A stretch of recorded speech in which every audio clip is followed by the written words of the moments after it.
As of upload, July 4th, America's birthday, this is Gil Hodges, a legend here in New York, New York Met legend, baseball legend, Brooklyn legend, has a bridge named after him, had a bowling alley named after him, and is a pending future Hall of Famer.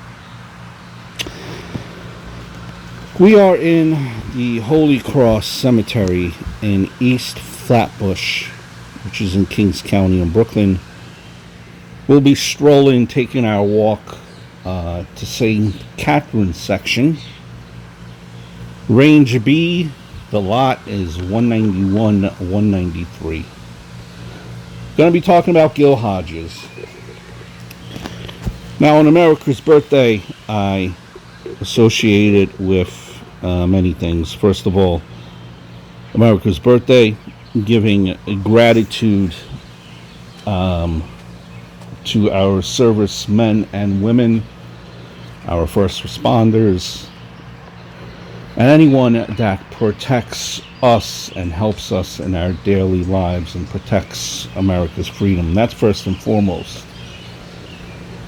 On the secondary level, I associate 4th of July over the course of time, as you grow older, baseball, and the hot dog eating contest locally here in New York. And I hope to put out a video about that as well.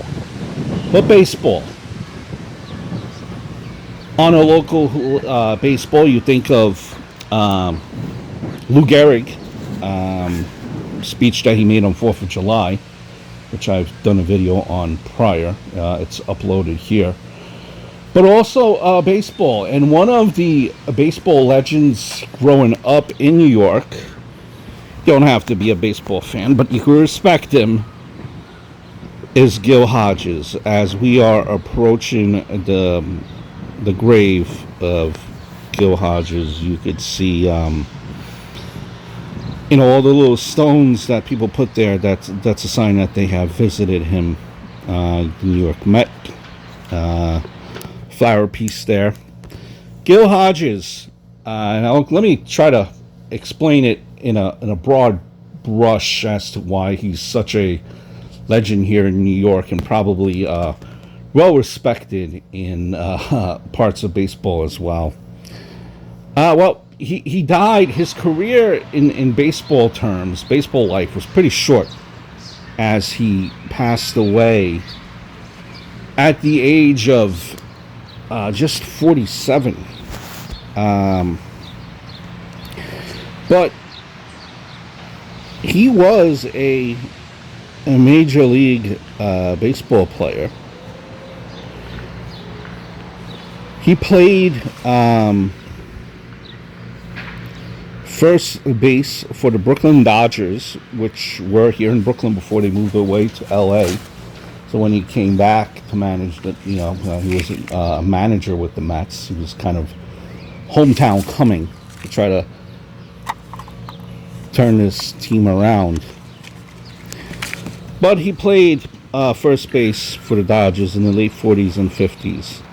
Right-handed first baseman. He is credited for implementing the in-vicinity play. There you see some of his stats for Gil Hodges. Mets manager, 8-time All-Star, 2020 Golden Era ballot for the Baseball Hall of Fame, meaning he was voted in by the veterans. 2 World Series with the Dodgers he won, and with the Mets as a manager. So in the vicinity play, it's a tactic which a player runs off the base while catching the ball so as to give the appearance of completing the out. How about that? After his retirement, he became field manager of the New York Mets, and then led them to their first World Series win, beating the Baltimore Orioles in the 1969 World Series. Gil Hodges, you could argue, was probably the most successful Met manager there is here. Probably right next to Davy Johnson. That's, the last time these teams won a World Series. And part of the reason why he's revered here, as you could see, the 1969 Miracle Mets. The reason why they're called the Miracle Mets is they were able to defeat the Baltimore Orioles after losing Game 1.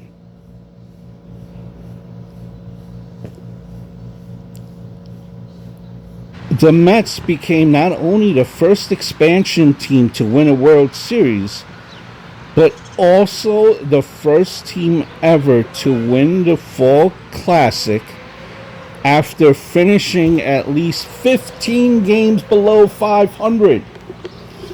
So what that means is this manager took a team who's, with the players that they had, the pitchers, the position players, their win-loss record was below 500, meaning that they've won more games than they lost.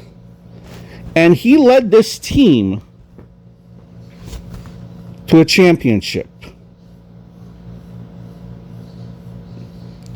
He was named the manager of the year, where he skillfully platooned his players, which was unheard of back then. Now it's done on a regular basis, meaning not every player would play back then. They would take turns. So whoever was on his roster would be playing. They would rotate in and out. And it kept everyone fresh. Everyone was free of injuries, and everyone was able to perform. So a team that didn't have it in a regular season somehow was able to piece it all together, and in 1969 it beat the Baltimore Orioles. Hence the Miracle Mets. And even though the record was not the best, they are compared as one of the better teams. Compared with the team from the '86, which won the World Series. For decades, too, there's been a controversy over Hodges not being selected into the introduction to the Baseball Hall of Fame. He was considered to be one of the finest players of the 50s and graduated to managerial success, especially what he'd done with the Mets, with the expansion team. However, a lot of critics would say that despite his offensive prowess as a player, he never led any of the National League in any offensive categories such as home runs, runs batted in, slugging percentage, and so on, not to go in. And I know this is not a sports channel. I do have a sports channel, by the way. Do check it out. But, that's what a lot of the critics looked into back then. Runs batted in. Did he lead any in offensive categories? And he didn't. And never even won an MVP. And even home runs. Everyone has like 500 home runs, which is kind of like a staple quality. A first baseman to get in. Gil Hodges never had that.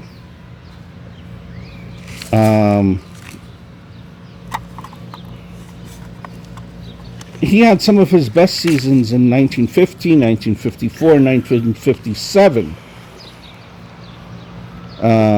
which was, the times when the Dodgers did not win the pennant, probably why he didn't get the MVP.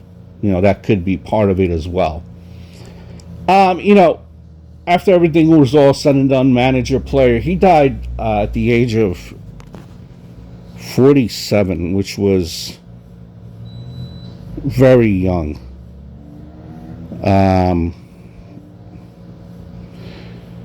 forever just being, I think he will be remembered what he did, with that expansion team Mets and beating the powerful Baltimore Orioles. Back then, and I know the game is different, but back then, and